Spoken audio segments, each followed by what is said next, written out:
Hey YouTube, this is Eclectic Interest, doing one more, just another knife video.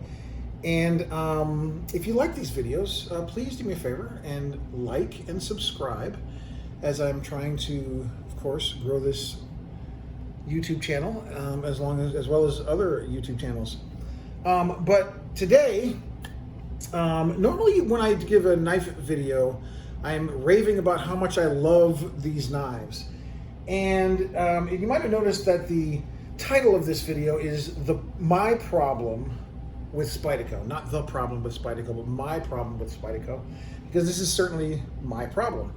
I don't know if it's your problem, but it's absolutely my problem.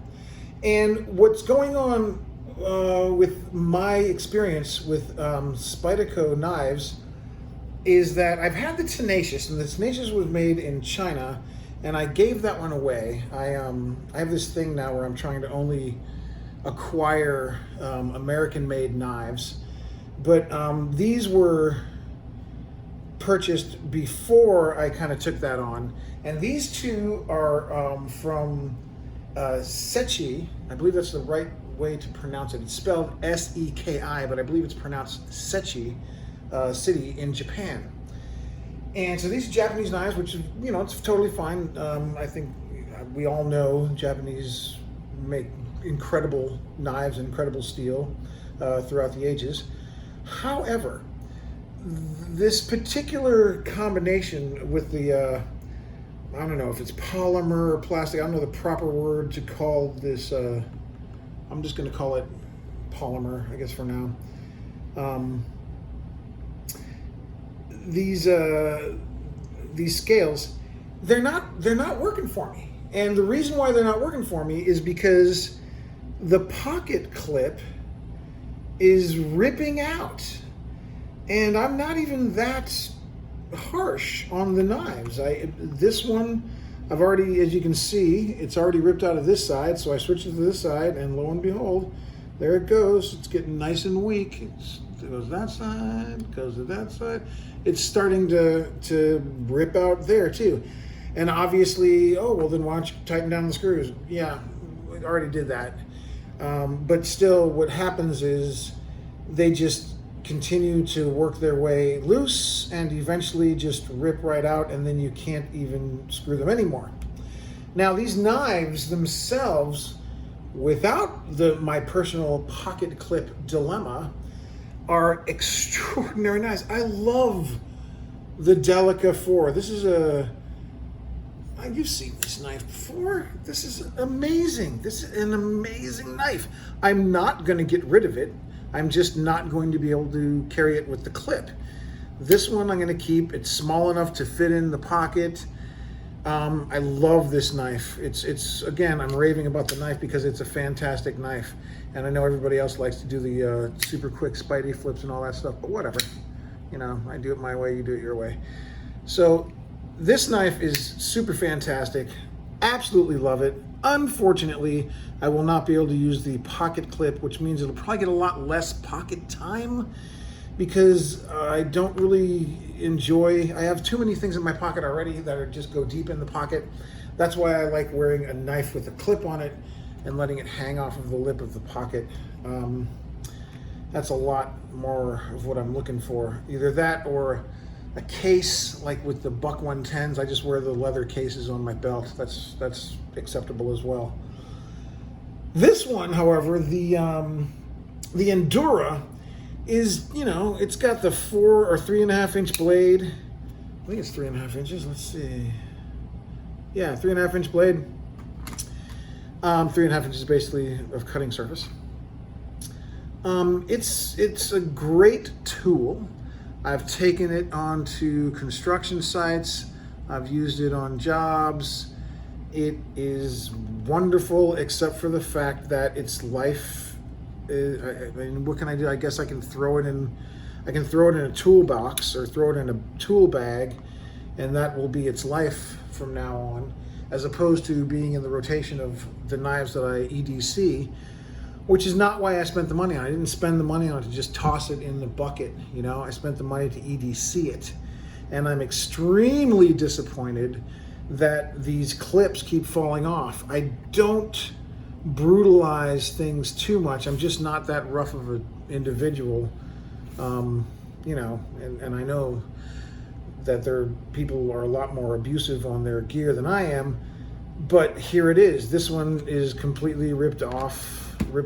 This one has already been ripped out once and is on its way to coming out again. So that's my problem with these Spyderco knives. Again, these are the Japanese knives, the Chinese knife, the Tenacious that I had, that I gave to my daughter. The clip didn't get loose on that one, and that one had just as much pocket time as these guys. So I don't know what to say. You would think that they could just put a little piece of metal on the back end of this to hold the screws, but they don't, and they just come flying out for me. So I'm kind of interested in your experience. If you have, of course, I love the Endura, great knife, a little big to just throw in your pocket, so it's kind of imperative that it has a clip. So that's a bummer. I don't know what I'm going to do about this one. I might even give it away. I hate to just toss it in the tool bag or the bucket, you know, just to be used when I'm doing that kind of stuff. I paid good money for it because I wanted it to EDC. And this guy is just too amazing of a knife. It's just too fantastic. I love this knife so much. I will endure having it in my pockets. It's small enough. It'll just disappear in the pocket. It's light enough. This one gets a pass because it's small enough and light enough to actually just carry inside the pocket with my keys and change and all the other fun stuff that I might find there. But it is not how I want to carry it.